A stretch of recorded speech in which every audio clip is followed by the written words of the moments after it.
নমস্কার প্রিয় ছাত্রছাত্রীরা, আবারও চলে এসেছে তোমাদের সামনে পরিবেশ বিজ্ঞান বইয়ের অষ্টম শ্রেণীর পদার্থের গঠন যে অধ্যায়টি আছে সেই অধ্যায় থেকে কিছু পার্থক্য নিয়ে।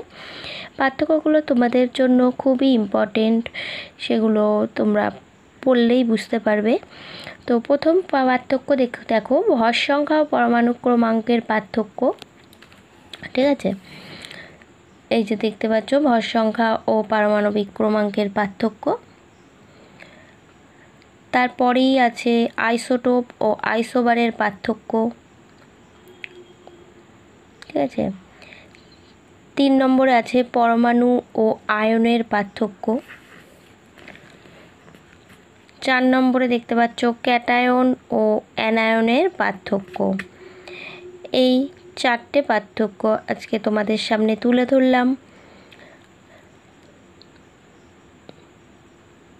যদি তোমাদের এগুলি কাজে এসে থাকে অবশ্যই একটা সাবস্ক্রাইব করে দিও ও কমেন্ট করে জানিও যে তোমাদের আরও কিছু প্রশ্ন উত্তর বা পার্থক্য এই ধরনের কোনো প্রশ্ন লাগে যদি।